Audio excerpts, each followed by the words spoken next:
তামাম বিশ্বজুড়ে ইতিমধ্যে কথা শুরু হয়েছে যে আগামী দিনগুলোতে বিশ্বে এক মহা সংকট দেখা দিবে, যার নাম হচ্ছে দুর্ভিক্ষ। আমেরিকা, ব্রিটেন, ফ্রান্স থেকে নিয়ে বর্তমান ইউক্রেন এবং রাশিয়া যুদ্ধের ফলে এমন একটি সংকট তৈরি হচ্ছে, যার ফলে আকাশচুম্বী দ্রব্যমূল্য, তেল, গ্যাস সহ নানাবিধ নিত্য প্রয়োজনীয় পণ্য যা আমরা খাদ্য হিসাবে গ্রহণ করি, এগুলোর মূল্য এখন আকাশচুম্বী, ঠিক কিনা বলেন? দুর্ভিক্ষ একদিনে আসে না, দুর্ভিক্ষ গ্রাজুয়ালি শুরু হয়, একটা পর্যায়ে গিয়ে মানুষ একেবারে না খাওয়ার পর্যায়ে পৌঁছে যায়। আগে ইলিশ মাছ খাইতো 2 দিন পর পর, এখন খায় মাসে একবার। গরুর গোস্ত খাইতো সপ্তাহে 2 দিন, এখন মাসে একবার খায়। চাল, ডাল, তেল এমনি করে করে বিশ্বে যত দুর্ভিক্ষ তৈরি হয়েছে, তাই একদিনে না, গ্রাজুয়ালি তৈরি হয়েছে। আমি আজকে আপনাদের উদ্দেশ্যে কোরআন এবং সুন্নাহ থেকে সতর্কতামূলক জীবন ঘনিষ্ঠ এই বিষয়টি নিয়ে আলোচনা করতে চাই। আলোচ্য বিষয় হচ্ছে দুর্ভিক্ষ কেন আসে এবং দুর্ভিক্ষ থেকে বাঁচার উপায় কি। আমি একটি কথাও আমার বানানো বলবো না, আমি আপনাদেরকে প্রতিশ্রুতি দিচ্ছি আমি আল্লাহর কোরআন দিয়ে কথা বলবো ইনশাআল্লাহ, বিমাশিয়াতিল্লাহ অবে ফাদলিল্লাহ। আপনার টকটকা চেহারা ছেলেটার, এরপরে দেখতে শুনতে হ্যান্ডসাম, ঢাকা ইউনিভার্সিটিতে পড়ে অথবা মাদ্রাসায় ফাজেল অথবা কামিলে পড়ে, একেবারেই সুঠাম, হঠাৎ করে তার লিভারে সমস্যা হয়েছে। আপনারা বলেন এখন কি তার সেই আগের মতো সুন্দর চেহারাটা আছে? তার পেটটা আস্তে আস্তে বেড়ে যাচ্ছে, খাদ্যের রুচির অভাব, চোখটা ভিতরে বসে যাচ্ছে, গালটা ভেঙে গেছে, শরীরে পানি জমা হয়ে গেছে, এখন আর হাঁটতে পারে না, কথাও বলতে পারে না। এখন যদি আপনি তার চেহারার প্রশংসা করেন, আহারে চেহারাটা এরকম হয়ে গেল, চেহারাটা এরকম হয়ে গেল, এই জন্য আপনি বাজার থেকে লোশন এনেছেন কিংবা ফেস ওয়াশ এনেছেন, তারপর ভালো স্নো তার চেহারায় মেখে দিয়েছেন, চেহারা কি ভালো হবে? ভালো মতো জবাব দেন, চেহারা ভালো হবে? হবে না কেন? তার কারণ চেহারা তো নষ্ট হয়েছে অন্য কারণে। সেই কারণটা কি? তার লিভারের সমস্যা, ঠিক কিনা বলেন? চেহারা এমনিতেই ভালো হয়ে যাবে লিভারটা যদি ভালো হয়, ঠিক কিনা বলেন? ঠিক তেমনি বিশ্বে যখন কোনো দুর্ভিক্ষ, মহামারী কিংবা দুর্যোগ দেখা দেয়, তখন ডাক্তারেরা চিন্তা করে চিকিৎসা বিজ্ঞান নিয়ে, সরকার চিন্তা করে মোকাবেলা করার জন্য কিভাবে এর থেকে উতরানো যায়। কিন্তু ইসলাম বলে হৃদয়ের কথা, যে আগে লিভার ঠিক করো, যেগুলো দেখা যাচ্ছে না। এই জন্য ডাক্তারের কাছে গেলে ডাক্তার শুধু রুগী দেখে চিকিৎসা করে না, ট্রিটমেন্ট দেয়, তাকে বেশ কিছু অ্যানালাইসিস দেয়, বেশ কিছু ডায়াগনোসাইস করার জন্য কিছু ট্রিটমেন্ট দেয়। আপনার লিভারটা চেক করেন, পায়খানা চেক করান, প্রস্রাব চেক করান, তারপরে আপনার ব্লাড টেস্ট করান, এইগুলো দেয় কিনা? এর মানে রোগগুলো তারা দেখতে চায় ভেতরে কি আছে, ভেতরে সমস্যার কারণে বাইরে সমস্যা প্রকাশিত হয়েছে। সুতরাং বিশ্বে যে দুর্ভিক্ষের আবহ আসতেছে, এই দুর্ভিক্ষ মৌলিক কারণ কি সেইটা না জানলে বাইরে শুধু সোনো পাউডার দিয়া ভাতের বদলে আডা খান, আডার বদলে আলু খান, আলুর বদলে কচু খান, কচুর বদলে কলার খোল খান, কলার বদলের কলরে পানি খান, পানি না পাইলে বাতাস খেয়ে বাসেন, এগুলো হচ্ছে ভুয়া কথা। আসল কথাটায় আগে ঢুকতে হবে। মালহামা, নবীজি সাল্লাল্লাহু আলাইহি ওয়াসাল্লাম বলেছেন কিয়ামতের পূর্বে ভয়াবহ এক যুদ্ধ হবে। বিশ্বের 3 ভাগের 1 ভাগ মানুষ যুদ্ধে মারা যাবে, যুদ্ধের পরে 1 ভাগ মানুষ মারা যাবে, বাকি তারা মারা যাবে শুধুমাত্র না খেয়ে, দুর্ভিক্ষে। পরে যে 1 ভাগ থাকবে, সেই 1 ভাগ উপস্থিতির মাধ্যমে আল্লাহ রব্বুল আলামিন ইমাম মাহদী আলাইহিস সালামকে দুনিয়ায় প্রেরণ করবেন। আমি মনে করি রাশিয়া ইউক্রেন যুদ্ধের দ্বারা মালহামার সূচনা হয়ে গেছে।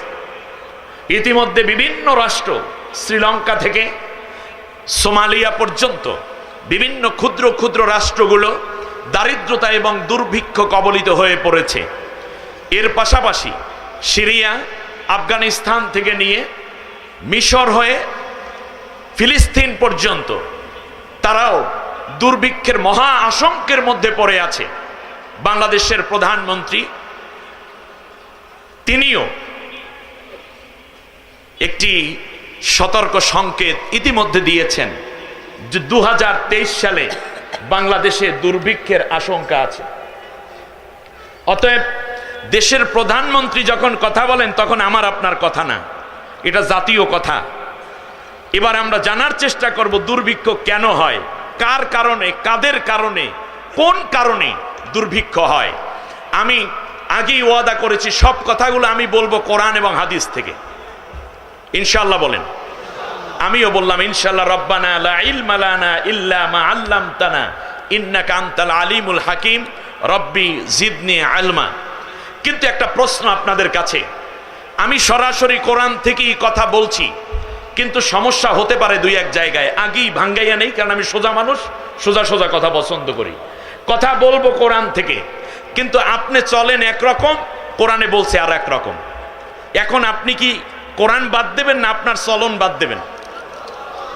হইল না, সবাই বলতে হবে, এটা ইমানের প্রশ্ন। আপনি কি নিজের দৃষ্টিভঙ্গি বাদ দেবেন না কোরআন বাদ দেবেন? রাইট, মেনে নেব কি? কারণ কোরআনের সাথে না মিললে আমার কোনো দৃষ্টিভঙ্গি আমি পালন করতে পারি না। দ্বিতীয় প্রশ্ন, আপনার মুরব্বী তিনি বলেন একরকম, আজকে কোরআন থেকে জেনে গেলাম আর এক রকম। এখন তো একটা বাদ দিতে হবে, যেহেতু উল্টা পাল্টা দুইটা, একটা বাদ দেবেন। আপনি কি বাদ দেবেন? কোরআনের কথা বাদ দেবেন না মুরব্বীর কথা বাদ? যেই কথা মুরব্বীর, যেই মুরব্বীর কথা কোরআনের সাথে মেলে না, সে মোমেনের মুরব্বী হতে পারে না, ঠিক না বলেন? দৃঢ় হন,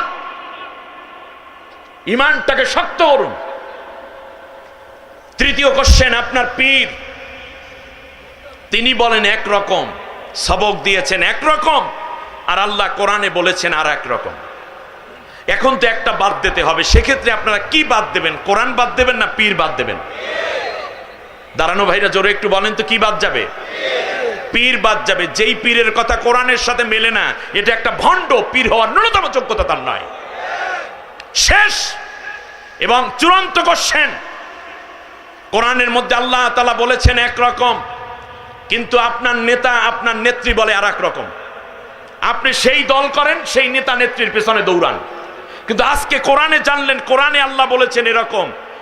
এখন নেতা নেত্রীর কথা একরকম, কোরআনের কথা আর এক রকম। কোরআনের কথা কার কথা? আল্লাহর কথা। আল্লাহর কথার সাথে কন্ট্রাডিক্টিভ হয়ে গেছে নেতার কথা, নেত্রীর কথা। কারটা বাদ দেবেন? কোরআন বাদ দেবেন না নেতা নেত্রী বাদ দিবেন? পারবেন? প্রয়োজনে নিজের ইচ্ছা বাদ দিয়ে কোরআনকে বিজয় দিতে পারবেন? মুরব্বীকে বাদ দিয়ে কোরআন মেনে নিতে পারবেন? কোরআনের সাথে কন্ট্রাডিক্টিভ হলে পীরকে বাদ দিয়ে কোরআন মেনে নিতে পারবেন? যদি প্রয়োজন হয় তাহলে আল্লাহ রব্বুল আলামিনের কোরআনকে বিজয় দিয়ে প্রয়োজনে নেতা বাদ দেব, নেত্রী বাদ দেব, দল বাদ দেব। কারণ যেই নেতা নেত্রী আর দল আল্লাহর কোরআনের সাথে মেলে না, সেই নেতা নেত্রী এবং দল কোন মুমিন মুমিনের সন্তান করতে পারে না, ঠিক কিনা বলেন? এই কথা যদি মেনে নিতে পারেন, তাহলে কে কে পারবেন দুইটা হাত উঁচু করে আল্লাহকে দেখা?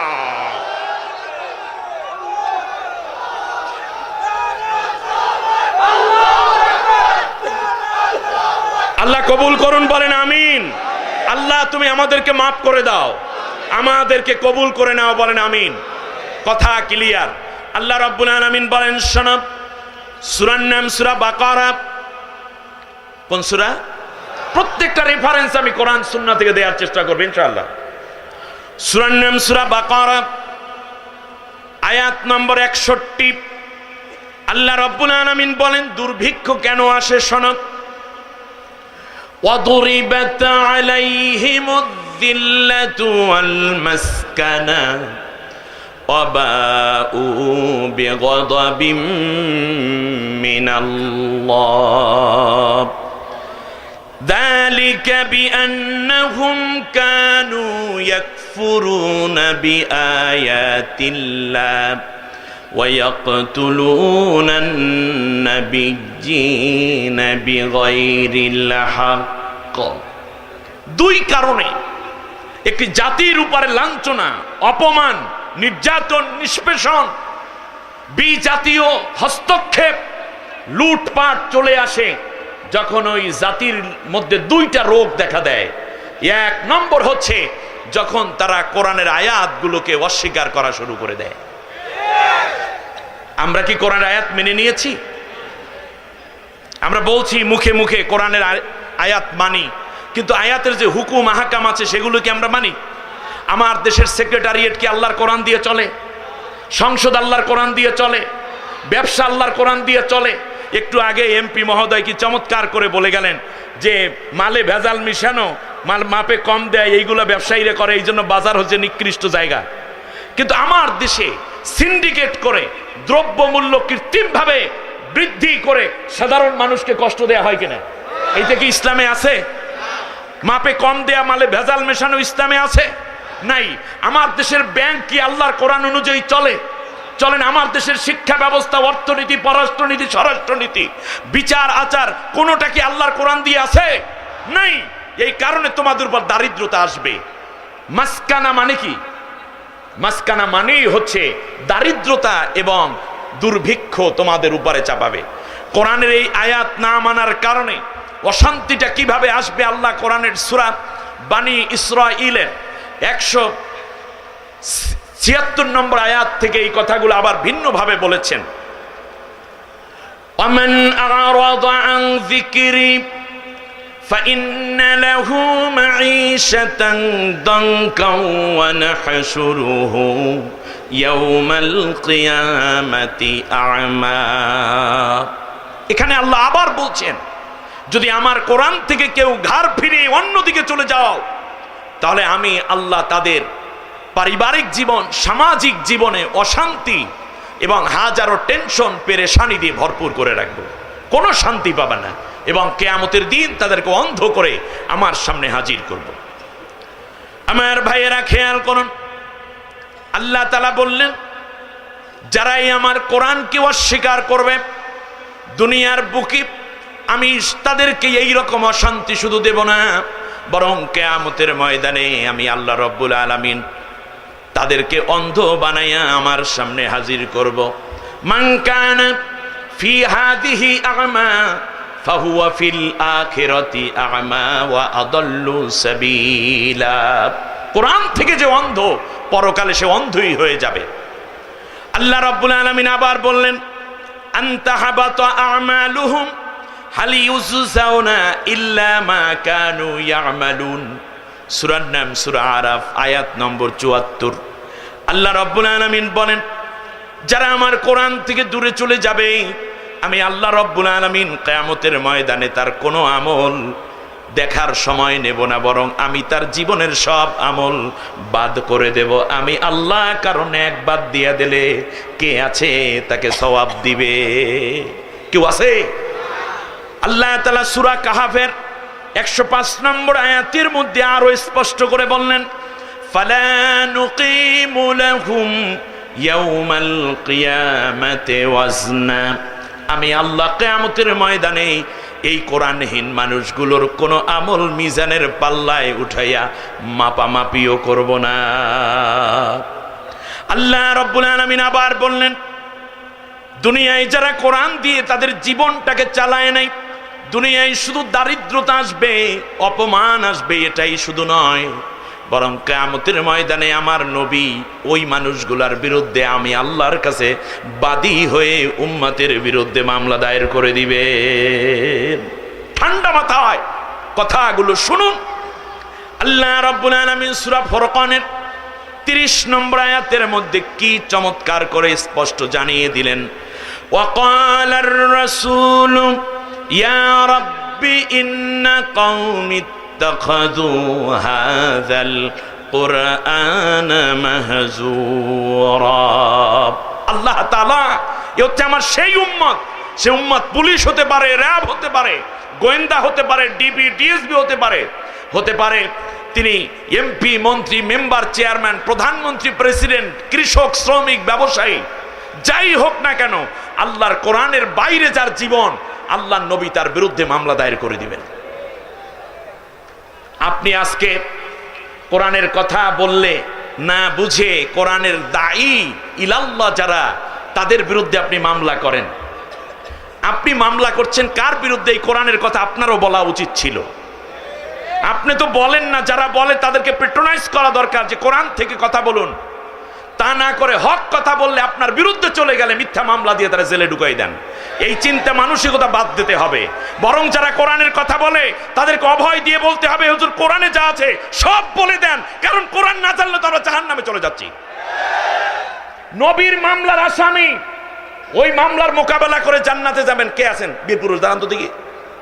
নবী মামলা করবে, এই মামলার মোকাবেলা করে আপনি জান্নাতে যাবেন। নবী শুধু একটি কারণে মামলা করবে, তা হচ্ছে এই ব্যক্তি জীবনে কোরআন মানে নাই, কোরআন জানে নাই, কোরআন বোঝে নাই। নবী অন্য কোনো কারণে মামলা করবেন না। তাহলে বোঝা যায় আল্লাহর নবী কে নবীকে মায়া করে তাদেরকেও চিনেন, আর তারা কোরআনের বিরোধিতা কারা করে তাদেরকেও নবী চিনেন। আর নাহলে মামলা করবে কেন? এবারে আসুন নবীর মামলার পরে এই কোরআনের কথাগুলো শুনুন। আল্লাহর নবী বলেছেন, ইয়াকুলুল কোরআনু ইয়া রাব্বাল আলামিন ইন্না আবদাকা হাদা ইত্তাখাযানি মাহজুরা ফাকদি বাইনি ওয়া বাইনাহু। আল্লাহু আকবার কোন। এই কোরআন বলবে, আল্লাহ এ হচ্ছে তোমার সেই বান্দা যে দুনিয়া আমাকে ধরে নাই, আমাকে পড়ে নাই, আমাকে বোঝে নাই, আমাকে খোঁজে নাই, আমাকে দেখে দেখে তার জীবনটাকে চালায় নাই। অতএব এই ব্যক্তির বিরুদ্ধে আমি তোমার কাছে মামলা করলাম, ফাকদি বাইনি ওয়া বাইনাহু, তার এবং আমার মাঝে আজকে তুমি বিচার রায় করে দাও। তাহলে কোরআন তাদেরকে চিনে যারা কোরআনের বিরোধিতা করে। এখানে কেউ কোরআনের বিরোধিতা আছেন? আল্লাহ আমাদের সবাইকে কোরআনের সাথে থাকার তৌফিক দিন। তাহলে বোঝা যায় এই দুই দিক থেকেই আল্লাহ তাআলা যখন মামলা পাবেন তখন আল্লাহ একটা রায় ঘোষণা করবেন। রায়টা কি? আল্লাহ বলেছেন সূরা বাকারা আয়াত নম্বর 39, আল্লাহ তাআলা বলছেন, ওয়াল্লাযীনা কাফারু ওয়া কাযযাবু বিআয়াতিনা উলাইকা আসহাবুন নারি হুম ফিহা খালিদুন। যারা আমার কোরআনের কথাগুলোকে অমান্য করবে, অস্বীকার করবে, মিথ্যা প্রতিপন্ন করবে, এই মানুষগুলোকে আমি আল্লাহ জাহান্নামে ফেলে দেব। কোনোদিন তারা আর জান্নাতের কাছে যেতে পারবে না। হুম ফিহা খালিদুন, অনন্তকালে জাহান্নামেই থাকবে। শুধু তাই নয়, আল্লাহ রাব্বুল আলামিন উদাহরণ দিতে গিয়ে বলছেন, কোরআনের বাইরে যারা তারা কোনোদিন জান্নাতে যেতে পারবে না। তার উদাহরণটা এইরকম, ওয়ালা ইয়াদখুলুনাল জান্নাতা হাত্তা ইয়ালিজাল জামালু ফি সাম্মিল খিয়াত।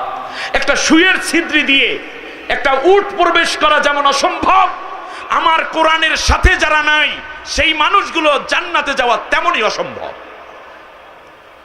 আর কোনো কথা আছে? নাই। জাহান্নামের মধ্যে যখন তাকে ফেলে দেয়া হবে, জাহান্নামের ফেরেশতারা জিজ্ঞেস করবে, আলাম ইয়াতিকুম রাসূল, তোমাদের কাছে কি কেউ বলে নাই মাহফিলে, টেলিভিশনে, পেপার পত্রিকায়, ইউটিউবে এই যে কোরআন মানতে হবে, কোরআন জানতে হবে, কোরআনের পক্ষে অবস্থান নিতে হবে, এই দাওয়াত কি তোমাদের কাছে কেউ দেয়নি? তারা বলবে, কলু বালা, হ্যাঁ গিয়েছিল তো, কিন্তু আমরা মনে করছি এটা রাজনৈতিক বক্তব্য, আমরা মনে করেছিলাম আমাদেরকে ঠকানোর জন্য এই কথা বলা হচ্ছে, আমরা মনে করছিলাম হুজুরেরা কত কিছুই তো বলে। এই চিন্তা করে আমরা কোরআনকে বাদ দিয়েছিলাম। জাহান্নামের মধ্যে ফেলে দেওয়ার আগে তারা বলবে, লাউ নুরাদ্দু ওয়ালা নুকাযযিবা বিআয়াতি রাব্বিনা, আল্লাহ একটা বারের জন্য দুনিয়ায় পাঠাও, কোনোদিন আর কোরআনের একটা আয়াতকেও অস্বীকার করব না, সব কোরআনটাই মেনে আসব। কোনো কাজ হবে? কোনো কাজ হবে? জাহান্নামের মধ্যে ফেলে দেয়া হবে। জাহান্নামের মধ্যে গিয়ে একটা আফসোস করবে। সূরা মুলকের 10 নম্বর আয়াতের মধ্যে খুলে দেখেন আল্লাহ রাব্বুল আলামিন চমৎকার করে ওই কোরআনহীন মানুষগুলোর আফসোসের কথা তুলে ধরেছেন এইভাবে, লাউ কুন্না নাসমাউ আও নাকিলু মা কুন্না ফি আসহাবিস সাঈর। আল্লাহ, ওই কথাগুলো যদি শুনতাম, বুঝতাম, আকল করলাম, তাহলে আর কোনোদিন জাহান্নামের আগুনে জ্বলা লাগতো না। তাহলে কোরআনকে যেখানে অস্বীকার করা হয় সেখানে কি আসবে বলেন? দুর্ভিক্ষ আসবে। দুর্ভিক্ষ থেকে বাঁচার জন্য তাহলে কোন দিকে আসা দরকার আমাদের এখন? জোরে বলেন। তাহলে যেহেতু দুর্ভিক্ষের আশঙ্কা প্রাইম মিনিস্টার করছেন, দেশের বুদ্ধিজীবীরা করছেন, দেশের সরকারে যারা আছেন তারা করছেন, অতএব সকলকে উচিত এই দুর্ভিক্ষ থেকে বাঁচার জন্য আল্লাহর কোরআন ভিত্তিক একটি রাষ্ট্র গঠনে মনোনিবিষ্ট হওয়া, ঠিক কিনা বলেন? এখন কি হবে তাহলে?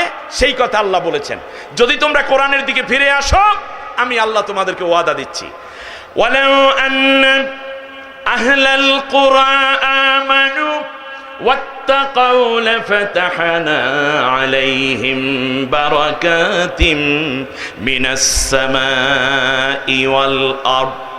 আল্লাহ রাব্বুল আলামিন বলেন, জাতির লোকেরা, দেশের প্রশাসন, দেশের সরকার, দেশের জনগণ, নারী পুরুষ সবাই যদি আমি আল্লাহ রব্বুল আলামিনের উপরে দৃঢ় বিশ্বাস স্থাপন করে, আর যদি তারা দেশটা কোরআন দিয়ে চালায়, আমাকে ভীতির নীতি অবলম্বন করে, তাহলে আমি আল্লাহ ওয়াদা দিলাম, দুর্ভিক্ষ তো দূরের কথা, বরং আসমানের নিচে আসমানের যত বরকতের দরজা আছে আর জমিনের যত বরকতের দরজা আছে সব দরজা তোমাদের জন্য অবশ্যই খুলে দেব। সুবহানাল্লাহ। দেখেন, একদিকে দারিদ্রতার কথা, অপরদিকে সমৃদ্ধির আওয়াজ আল্লাহ আমাদেরকে জানাচ্ছেন। আল্লাহ রাব্বুল আলামিন বলেন, জমিনের উপরে যদি আমি আল্লাহর কোরআনের কথাটাকে তোমরা চালু করে দাও, জমিনের উপরে যদি আমি আল্লাহর কোরআনের বিধি বিধান কায়েম করে দাও, এই জমিনের ভিতরে যত বরকতের দরজা সব খুলে দেব। জমিনের মধ্যে কি আছে বলেন? দেখেন কত বরকত জমিনে। এই কুমিল্লাকে বলা হয় শস্য ভান্ডার, বাংলাদেশের শস্য ভান্ডার। আমার বন্ধুগণ, আপনারা তো অনেক সমৃদ্ধ একটি জনপদ। রাজনীতি বলেন, আন্তর্জাতিক নীতি বলেন, শিক্ষা বলেন, ধর্ম বলেন, সব দিক থেকে কুমিল্লা ইজ দ্য গ্রেটেস্ট। কিন্তু আমার কথা হচ্ছে, আল্লাহর ওই কথাটা একটু চিন্তা করেন। ছোট্ট একটা আলুর অঙ্কুর আপনারা মাটির নিচে রোপণ করে আসেন, মাটি দিয়ে ঢেকে দেন, 3 দিন পর অঙ্কুরটা আরেকটু লম্বা হয়ে সূর্যের মুখ দেখার জন্য তার মাথাটা বের করে দেয়। এরপরে 3 মাস পরে এই একটা ছোট্ট আলুর অঙ্কুর থেকে আপনারা দেখছেন শত শত আলু পেয়ে যান। তা জমিনের মধ্যে বরকতের দরজা আছে না নাই? একটা ছোট্ট চীনা বাদামের একটি মাত্র বীজ আপনি ফেলে আসেন জমিনের মধ্যে, 3 মাস পরে একটা পুরো গাছ ধরে টান দিলে কমপক্ষে 100টা চীনা বাদাম, প্রত্যেকটার ভিতরে কমপক্ষে 2টা করে বীজ, কমপক্ষে 401 থেকে কত আসলো? শুধুমাত্র ধান, চাল, গম, ভুট্টো কিংবা যদি বলি এই রকম খাবার দাবারই শুধু জমিনে আছে না, আরো কিছু আছে? আছে। এই জমিনের নিচে আছে গ্যাসের খনি। সুবহানাল্লাহ বলুন। জমিনের নিচে কি আছে? গ্যাসের খনি আছে, তেলের খনি আছে না নাই? আছে স্বর্ণের খনি। এ পর্যন্ত সৌদি আরবের সবচেয়ে বড় স্বর্ণের খনি তারা লাভ করেছে গত এই জুলাই মাসের দিকে। সবচেয়ে বড় গ্যাসের মানে এটা কি বলে, স্বর্ণের খনি। কিন্তু বাংলাদেশে আছে প্রায় 100 নটিক্যাল মাইল জুড়ে স্বর্ণের খনি হিরন পয়েন্টে। হিরন পয়েন্ট হচ্ছে আপনি বঙ্গোপসাগরের একটা জায়গা যেখান দিয়ে বুটবুট করতেছে। এখন স্বর্ণ উত্তোলন কিভাবে করবে সেই নিয়ে দর কষাকষি যখন শুরু, সেই মুহূর্তে শকুনের চোখ পড়েছে বাংলাদেশের ভিতরে। অভ্যন্তরীণ পরিবেশ নষ্ট করো, মারামারি লাগাও, কাটাকাটি লাগাও, দেশটারে কেমন করে একটা হেনস্থা করে গোটা জাতির মধ্য থেকে এই নিয়ামতগুলো লুণ্ঠন করে নেওয়া যায়, সেই জন্য বড় বড় শকুনরা কালো থাবা দেওয়ার জন্য ওত পেতে বসে আছে, ঠিক কিনা বলেন? বন্ধুরা, বাংলাদেশের কয়লার খনি এটা থাকে কোথায়? মাটির নিচে। কয়লার খনির নিচেই থাকে হীরার খনি। সুবহানাল্লাহ বলেন। ইউরেনিয়াম, বাংলাদেশে ইউরেনিয়াম পাওয়া গেছে কক্সেস বাজারে। ইউরেনিয়াম বিশ্বের সবচেয়ে মূল্যবান ধাতু, স্বর্ণের খনি। এরকম হাজারো নাজ নেয়ামত দিয়ে আল্লাহ জমিনের নিচ ভরে রেখেছেন। সুবহানাল্লাহ বলেন। আল্লাহ তাআলা বলছেন, জমিনের উপরে আমার কোরআনের শাসন চালু করে দে, জমিনের ভিতরের দরজা খুলে আমি আল্লাহ তোদেরকে সমৃদ্ধি দান করে দেব। কিন্তু আমরা কপাল পোড়া, ওয়ালাকিন কাযযাবু ফাআখাযনাহুম বিমা কানু ইয়াকসিবুন। কিন্তু এই জাতির লোকেরা আমি আল্লাহর কোরআনটা অনুযায়ী দেশ চালাবার সিদ্ধান্ত নিল না। আস্তে আস্তে করে আমার নিয়ামত তাদের জন্য বন্ধ হওয়া শুরু হয়ে গেল। আমার ভাইয়েরা খেয়াল করুন, এ তো গেল আল্লাহর একটা ওয়াদা। অন্য আয়াতে আল্লাহ রাব্বুল আলামিন বলেন, ফালিয়াবুদু রাব্ব হাযাল বাইত আল্লাযী আত'আমাহুম মিন জু'ইন ওয়া আমানাহুম মিন খাউফ। সুবহানাল্লাহ। এটা কোন সূরা বলেন তো দেখি? সূরা কুরাইশ। আল্লাহ রাব্বুল আলামিন বলেন, দেশের মানুষ, জাতির লোকেরা যদি একমাত্র কেবলমাত্র শুধুমাত্র আমি আল্লাহ রব্বুল আলামিনের ইবাদত করে, দাসত্ব করে, আনুগত্য করে, তাহলে আমি আল্লাহ রব্বুল আলামিন এই জাতির জন্য দুইটা নেয়ামত খুলে দেব। তাদের আতআমাহুম মিন জু, আমি আল্লাহ রব্বুল আলামিন ক্ষুধা, দারিদ্রতা, সব ধরনের মহামারী থেকে আমি আল্লাহ তাদেরকে হেফাজত এবং নিরাপত্তা দেব। শুধুমাত্র তাই নয়, আমি আল্লাহ রব্বুল আলামিন তাদের সার্বিক নিরাপত্তা বিধান করে দেব। সুবহানাল্লাহ। হ্যাঁ, স্লোগানটা দেন। সম্মানিত ভাইরা, আমাদের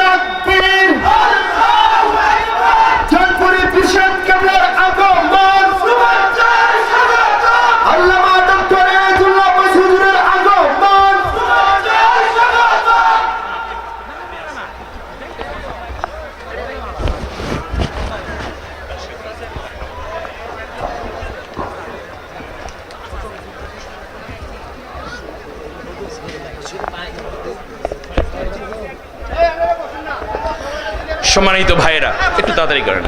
হুজুরের বসে কথা আমি বলবো না, এটা আদব না। ধন্যবাদ। সম্মানিত ভাইয়েরা, দুর্ভিক্ষ আসে কেন? এক নম্বরে বলছি,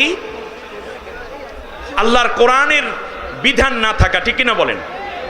দ্বিতীয়টা বলেছি ওয়ায়াকতুলুনান নাবিয়্যিনা বিগাইরিল হক। আমাদের মেহমান এসে গেছে, আমি হুজুরকে বসিয়ে কথা বলে, এটা আমার বেয়াদবি মনে করি। তো তার এজাজতে আমি কিছু একটু বলে শেষ করে দিচ্ছি।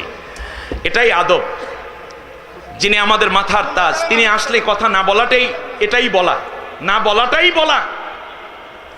আল্লাহ তাআলা হুজুরের সেহাতে কুল্লিয়া, হায়াতে তাইয়্যিবা দান করুন বলে আমিন। সম্মানিত ভাইরা, আমি যে জায়গাটা রেখেছিলাম, ওয়ায়াকতুলুনান নাবিয়্যিনা বিগাইরিল হক, অন্যায়ভাবে নবীদেরকে হত্যা করার কারণে বনি ইসরাইলের উপর আল্লাহ তাআলা দুর্ভিক্ষ দিয়েছিলেন। কিন্তু নবী নাই, তারপরে কাদেরকে মারবে? ওয়ায়াকতুলুনাল্লাযীনা ইয়া'মুরুনান নাসা বিল কিসত মিনান নাস, মানুষের মধ্য থেকে যারা সত্য এবং ন্যায়ের পক্ষে কথা বলে, তাদেরকে যখন হত্যা করা হয়, নির্দয় নির্দোষ এই মানুষগুলোকে নির্দয়ভাবে যখন হত্যা করা হয়, তখন আল্লাহ তাআলা এই জাতির উপরে দুর্ভিক্ষের বোঝা চাপিয়ে দেন। আলেম ওলামাদেরকে হত্যা করা, দিনদারদেরকে নৃশংসভাবে জীবন বিনাশ করে দেয়া, এর মানে হচ্ছে এই কারণেই দারিদ্রতা আসে, অন্য কোনো কারণে নেই। দুইটা বন্ধ করে দেন, একদিকে কোরআনের আইন চালু করেন, আর একদিকে মানুষ হত্যা বন্ধ করেন, দেখবেন এই জাতির মধ্যে দুর্ভিক্ষ আসবে না।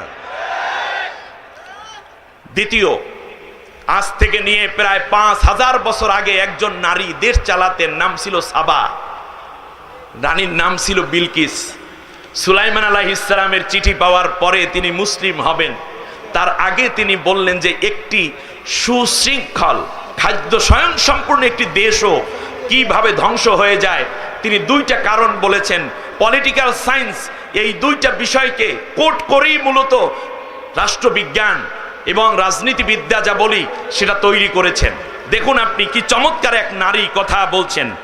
ক্বালাত ইন্নাল মুলুকা ইযা দাখালু ক্বরিয়াতান আফসাদুহা ওয়াজআলু আইজ্জাতা আহলিহা আযিল্লা ওয়া কাযালিকা ইয়াফআলুন। সূরা নমলের 34 নম্বর আয়াত। এখানে বলা হয়েছে, যখন কোনো রাষ্ট্রের মধ্যে অভ্যন্তরীণভাবে যখন দেখবে সাধারণ আইন শৃঙ্খলা এবং মানুষের চলার পথ যখন ফাসাদে ভরে যায়, যখন দেখবে স্বাভাবিক জীবন যাপন ব্যাহত হচ্ছে, এটা বলতে পারবা, ওটা বলতে পারবা না, এটা করতে পারবা, এটা করতে পারবা না, এমন কি দেখা যাবে দ্রব্যমূল্য হঠাৎ করে ঊর্ধ্বগতি, কে বাড়ায় কে কমায় তার কোনো শৃঙ্খলা থাকে না। এমনকি মানুষ মেরে গেছে, খুনি উল্লাস করছে, অথচ যাকে খুন করা হলো তার পরিবার কোনো রকম বিচারের পাওয়ার ও আশা থেকে বঞ্চিত হয়ে গেছে। এই রকম যখন ফাসাদ আসে তখন দুর্ভিক্ষ আসে। আর যখন কোন সমাজের মধ্যে সম্মানিত মানুষগুলোকে আইজ্জাতুহুম আদিল্লাহ, সম্মানিত মানুষদেরকে যখন অপমানের কাঠগড়ায় দাঁড় করানো হয় তখনও ওই জাতির মধ্যে দুর্ভিক্ষ আছে।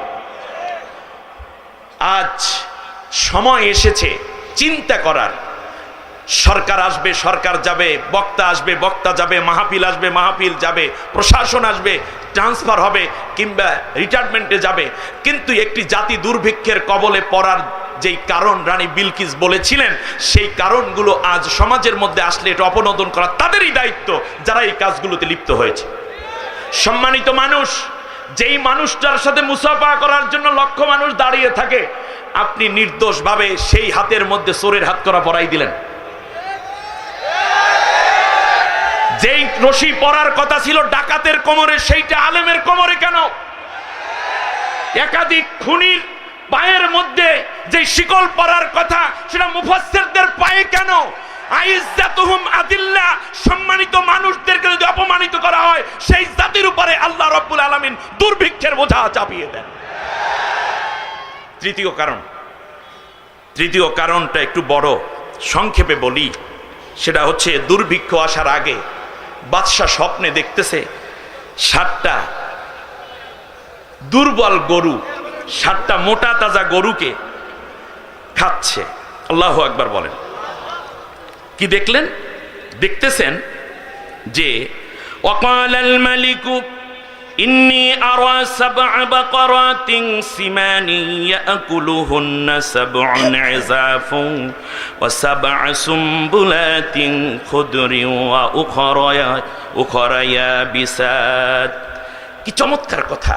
বাদশা রাত্রে স্বপ্নে দেখছে 7টা দুর্বল গরু আর 7টা মোটা তাজা গরু, 7টা তরতাজা ধানের শীষ, তার মধ্যে ধান ভরা, আর 7টা হলো মরা শুকনো চিটা ভরা ধানের শীষ।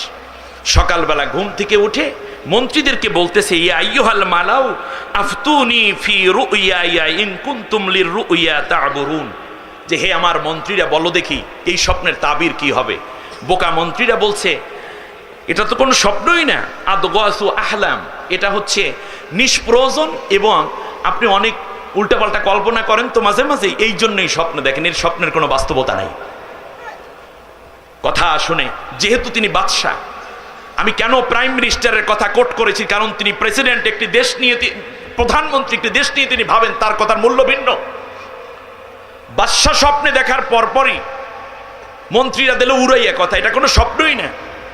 বসে আছেন, একটু পরেই পান পাত্র নিয়ে নাস্তা নিয়ে হাজির হয়েছে একজন। বলল, বাদশাহ মন খারাপ কেন? বলে, তোমার কাছে বলে লাভ নাই, মন্ত্রীরা এর অর্থ পারে না। বললে, আপনি বলেন কি? বললো যে আমি একটা স্বপ্ন দেখেছি। বলে, আপনি স্বপ্ন দেখেছেন? স্বপ্নের ব্যাপারে পারদর্শী যিনি তার নাম ইউসুফ। জেলের মধ্যে তিনি যেই স্বপ্নের যেই তাবির করেন সেই স্বপ্নই তিনি সেই তাবিরই ফলো হয়ে যায়। সুবহানাল্লাহ বলেন। মনে রাখবেন, যেই স্বপ্ন দেখার পর আপনি ভুলে যাবেন না, মনে আছে পুরা, মনে রাখবেন এই স্বপ্ন দ্বারা আল্লাহ আপনাকে কোনো না কোনো নির্দেশ করছেন। আর স্বপ্নের কথা নেতার কাছে বলে লাভ নাই, যদি নেতা পরেজগার না হয়। স্বপ্নের কথা দিনদার আলেম ওলামা বুজুর্গদের কাছে বলবেন, তার কারণ স্বপ্ন নবুয়াতের 40 ভাগের 1 ভাগ স্বপ্ন আপনাকে ইশারা করে, স্বপ্ন আপনাকে দিক নির্দেশনা দেয়। সুবহানাল্লাহ বলেন। আমার বন্ধুগণ, শেষ পর্যন্ত বলল যে তাহলে কে পারে? বলে ইউসুফ আলাইহিস সালামকে নিয়ে আসা হলো জেল থেকে। 10 বছর সুই সুই প্রায় ইউসুফ আলাইহিস সালাম আসার সাথে সাথে আজিজ মিশর বলছেন, ইউসুফু আইয়ুহাস সিদ্দিক আফতিনা ফি সাবঈ বাকারাতিন সিমানিন ইলা আখিরি আয়া, যে ইউসুফ হে মহান সত্যবাদী। সুবহানাল্লাহ বলেন। তুমি বলো তো দেখি, 7টা এইভাবে দুর্বল গরু 7টা মোটা তাজা গরুকে খাচ্ছে, আর 7টা তরতাজা ধানের শীষ, আর 7টা হচ্ছে মরা চিটাওয়ালা, এর অর্থ কি? ইউসুফ আলাইহিস সালাম বললেন, আগামী 7 বছর প্রচুর ফলন হবে। এটা পাবেন সূরা ইউসুফের 45 থেকে 50 নম্বর আয়াত পর্যন্ত এই ব্যাখ্যা পুরো দেয়া আছে। আজিজ মিশর সব কথা শুনে খুশি হলেন এবং বললেন, ইউসুফ রে, তোমার কথা ঠিক আছে, তাহলে কি করা যায়? বললে, এই 7 বছর যে অতিরিক্ত ফলন হবে এইগুলো গোডাউনজাত করবেন, বাকি 7 বছর মানুষের মধ্যে এই 7 বছরের মওজুদকৃত ফসল দিয়ে পূর্ণ করে দিবেন। সুবহানাল্লাহ বলেন। এখন এখানে একটা কথা আমি আপনাদের কাছে জানতে চাই, আগামীতে আসতেছে, এই ঠান্ডা মাথায় শুনেন, একটু নড়াচড়া করলে আল্লাহর ওলির সাথে বেয়াদবি। আমি ডক্টর এনায়েতুল্লাহ আব্বাসী হাফেজাহুল্লাহ আকরামাহুল্লাহকে যত সম্মান করি তা শুধু এনায়েতুল্লাহ আব্বাসীর কারণে না, তার কারণ তার পেশানিতে রাসূল সাল্লাল্লাহু আলাইহি ইসলামের বংশধারা প্রবাহিত। সুবহানাল্লাহ। আমি নবীকে দেখিনি, কিন্তু রাসূল সাল্লাল্লাহু আলাইহি ইসলামের চেহারা মোবারকের বর্ণনা আছে। এই পৃথিবীতে বংশ সিলসিলায় কেহ আসলে কোনো না কোনো একটি গুণ তার ভেতরে অবশ্যই আপনি পাবেন, ঠিক কিনা বলেন? বাবার সুরাত, দাদার সুরাত, নানার সুরাত প্রত্যেক সন্তান বহন করে থাকে। আমি সেই দৃষ্টি থেকে আমার কাছে এই মহান সূর্যটাকে পেয়ে আমি আজকে আবেগ আপ্লুত। সুতরাং আপনার বেয়াদবিটা শুধুমাত্র ডক্টর এনায়েতুল্লাহ আব্বাসী পর্যন্ত থাকে না, এটা মদিনাতুল মুনাওয়ারা পর্যন্ত রাসূল আকরাম সাল্লাল্লাহু আলাইহি ইসলাম পর্যন্ত পৌঁছে যায়। সুতরাং তার ব্যাপারে কথা বলার আগে একটু চিন্তা করে কথা বলুন। তোহমাত দেওয়ার আগে, বাজে কথা লেখার আগে নিজেকে একবার শোধরে নিয়ে চিন্তা করে তারপরে মন্তব্য করুন। যা মনে আসে তাই বলে বেড়াবেন না, এটা আমি আপনাদেরকে সতর্ক করছি। ইউসুফ আলাইহিস সালাম জেল থেকে বেরোচ্ছেন। ইউসুফ আলাইহিস সালামকে আনা হলো জেল থেকে। সামনে আসতেছে দুর্ভিক্ষ। আজিজ মিশর স্বপ্নের তাবির জানে না, কিন্তু তিনি জানেন একটা বড় কিছু হচ্ছে। আবার মন্ত্রীরাও জানে না, কিন্তু মজার ব্যাপার দেখুন, এর সমস্যা কি আসবে, সমাধান কি আসবে, এই কথা জানা আছে কার কাছে? ইউসুফ আলাইহিস সালামের কাছে। আমার কথা একটু ভালোভাবে দেন। স্বপ্নের তাবির দিচ্ছেন কে? সমাধান দিচ্ছে কে? ইউসুফ আলাইহিস সালাম কোথায়? জেলে। স্বপ্নে দেখছে কে? বাদশা। স্বপ্নের অর্থ কি? সামনে আসতেছে দুর্ভিক্ষ। আর ইউসুফ আলাইহিস সালামকে জেলে ঢুকানো হয়েছে কেন? ইউসুফ আলাইহিস সালামকে জেলে ঢুকানো হয়েছে শুধুমাত্র মিথ্যা অপবাদ দিয়ে। আজিজ মিশরের কাছে বলেছে এই ছেলেটা আমাকে ধর্ষণ করতে চেয়েছে, ঠিক কিনা বলেন? কিন্তু প্রমাণিত হয়েছে জামা পেছন দিক থেকে ছেঁড়া। আমি ওই কাহিনীতে যাচ্ছি না। তাতে দোষী সাব্যস্ত হয় কে? মহিলা। মহিলা হয় দোষী সাব্যস্ত, কিন্তু এরপরও জেল খাটতেছে কে? ইউসুফ আলাইহিস সালাম। খাটুক জেল, কিন্তু আসতেছে দুর্ভিক্ষ। দুর্ভিক্ষ মোকাবেলায় কি করা দরকার সেইটা বাদশার মাথায় আছে, কিন্তু সমাধান আছে কার কাছে? ইউসুফ কোথায়? জেলে। আমার মন বলতেছে প্রাইম মিনিস্টার যেহেতু বলেছেন দেশের মধ্যে দুর্ভিক্ষ আসছে, আর জেলের মধ্যে আল্লাহ রাব্বুল আলামিনের কোরআনের পাখিরা আছে, আমার বিশ্বাস সমাধান আছে তাদের কাছে। সমস্যা প্রধানমন্ত্রী যদি তাদেরকে এনে আবার নতুন করে দায়িত্ব দেয়া হয়, যেমন আজিজ মিশর দিয়েছিলেন, কলা জাআলনি আলা খাজাইনিল আরদে ইন্নী হাফিজুন আলিম, আমাকে এই রাষ্ট্রের মধ্যে খাদ্য মন্ত্রণালয়ের দায়িত্ব দেন, আমাকে ভূমি মন্ত্রণালয়ের দায়িত্ব দেন, তাহলে আমি এমন ভাবে সমাধান করব দেশের মধ্যে দুর্ভিক্ষ আসবে না। আমার মন আজ বলছে অন্যায়ভাবে ধর্ষণ এবং জেনার অভিযোগে আলেমদেরকে যাদেরকে জেলে রাখা হয়েছে তাদেরকে যদি মুক্ত করে এনে এই রাষ্ট্রের দায়িত্ব দেওয়া হয়, তাহলে সামনের দুর্যোগ, মহাদুর্যোগ, দুর্ভিক্ষ মোকাবেলা সহজ হয়ে যাবে।